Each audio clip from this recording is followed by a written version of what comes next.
Hi everybody, I'm Jason Ashdown, co-founder and chief sustainability officer of Skyline Group of Companies. Today we're going to talk with SkyDev about what they do on their sustainability journey.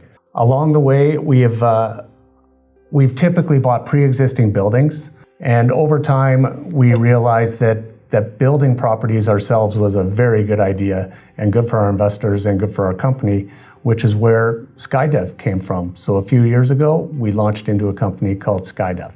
And with us today is Greg Jones, president of SkyDev. Thanks for having me here, Jason. It's a pleasure. What is the biggest way that SkyDev is contributing to sustainability in the work that you do? I'd say the biggest way we're contributing to sustainability is building more rental housing in Ontario. The availability of housing plays an important role to affordability and a person's overall well-being. We are facing a rental housing crisis head-on with 500 apartments under construction and another 3,000 coming up, with affordability and vacancy at all-time lows in communities across Ontario. I'll give you an example. In Gravenhurst, the vacancy rate is less than 0.5%. Our development will be increasing the rental apartment supply in that community by 37%, with over 230 rental apartments underway. So we know that these developments, especially in the communities that have a real need for housing, have caught the attention of some politicians, and rightfully so. To our pleasure, the Minister of Housing found his way to Gravenhurst to celebrate our groundbreaking with us there. What are some of the other ways that SkyDev is implementing sustainability into the construction projects that they're working on?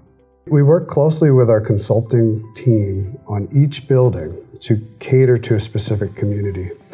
For example, in Welland, they're on hydroelectric power. We made a fully electric building there with air source heat pumps. Indoor-outdoor lounges, dog runs, fitness centers, yoga studios, pickleball courts, barbecues, community gardens, rooftop honey, all examples of potential amenities provided to enhance community well-being.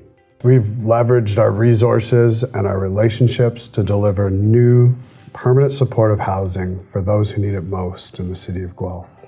The Skyline Apartment REIT donated its land. Our team at SkyDev has been donating its time to make affordable homes and support for people with a range of disabilities. So here we have private, nonprofit, and the public all coming together. The City of Guelph, the County of Wellington, Province of Ontario, Kindle Communities, Guelph CHC, and a team of committed consultants and contractors. How do you decide which communities to invest our time and energy in? A lot of communities have community improvement programs where there's property tax incentives, there's development charge incentives. But the biggest factor is time, just being able to get through the process quickly. In the case of Gravenhurst and other communities that really want to see rental housing happen, they're able to get through official plans, zoning, site plan, building permits, infrastructure work, shovels in the ground in less than 18 months. So to catch up to the need of Canadians, it's so critical that we move faster and that more companies like ours is getting shovels in the ground in the most expedient way possible to get that stock to market. It's not a zero-sum game where somehow magically developers are footing the bill. When you tax rental housing and you make it hard to build and it takes longer to build, you're making rents more expensive for the people that live there. And we want to deliver safe, affordable housing for the average person in a community. And we do that by partnering with municipalities to make that happen. If anybody wants to learn more about SkyDev, where should they go? Go to skydev.ca. You can see the communities we're developing, the latest news on them, and a whole page dedicated to the SkyDev difference. I've touched on the points a little bit. Awesome meeting with you today, Greg. Thank you so much for being with us. And until next time. Pleasure. Thanks for having me.